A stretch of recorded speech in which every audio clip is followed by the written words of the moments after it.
SIR படிவத்தின் நிலையை அறிவது எப்படி? தமிழகம் உட்பட நாடு முழுவதும் 12 மாநிலங்களில் வாக்காளர் பட்டியல் சிறப்பு தீவிர திருத்தம் எஸ்ஐஆர் பணி நடைபெற்று வருகிறது. இந்நிலையில் வாக்காளர் சமர்ப்பித்த எஸ்ஐஆர் கணக்கெடுப்பு படிவத்தின் நிலையை அறிவது எப்படி என்பதை பற்றி இந்த பதிவில் பார்க்கலாம். இந்த பணியின் கீழ் வாக்காளர்களுக்கு வீடு வீடாக எஸ்ஐஆர் படிவங்களை வாக்குச்சாவடி நிலைய அலுவலர்கள் வழங்கும் பணியை மேற்கொண்டு வருகின்றனர். நவம்பர் 3 முதல் டிசம்பர் 4ஆம் தேதி வரை இந்த பணி நடைபெறுகிறது. இதில் கணக்கெடுப்பு படிவங்களை பெற்ற வாக்காளர்கள் அதனை பூர்த்தி வாக்குச்சாவடி நிலை அலுவலரிடம் சமர்ப்பித்தும் உள்ளனர். ஆன்லைன் மூலமாகவும் ஆதார் விவரங்களுடன் இந்த எஸ்ஐஆர் கணக்கெடுப்பு படிவத்தை வாக்காளர்கள் சமர்ப்பிக்கலாம்.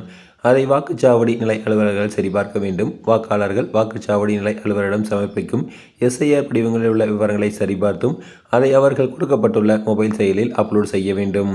அப்போதுதான் டிசம்பர் மாதம் தேர்தல் ஆணையம் வெளியிடும் வரைவு வாக்காளர் பட்டியலில் வாக்காளர்கள் பெயர் இடம்பெறும்.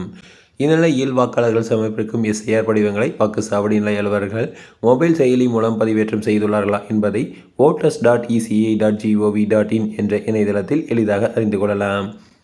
இணையதளத்தில் உள்ள எஸ்ஐஆர் 2026 பகுதியில் உள்ள ஃபில் எனுமரேஷன் ஃபார்ம் என்ற லிங்கை பயனர்கள் கிளிக் செய்ய வேண்டும். அதில் பயனர்கள் மொபைல் எண் கேட்கப்படும்.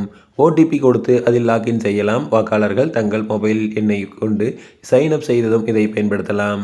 பின்னர் லாகின் செய்ததும் வாக்காளர்கள் மாநிலம் மற்றும் வாக்காளர் அடையாள அட்டை எண் கேட்கப்படும். அதை கொடுத்தால் உங்கள் எஸ்ஐஆர் படிவம் ஏற்கனவே சமர்ப்பிக்கப்பட்டது என இருக்கும்.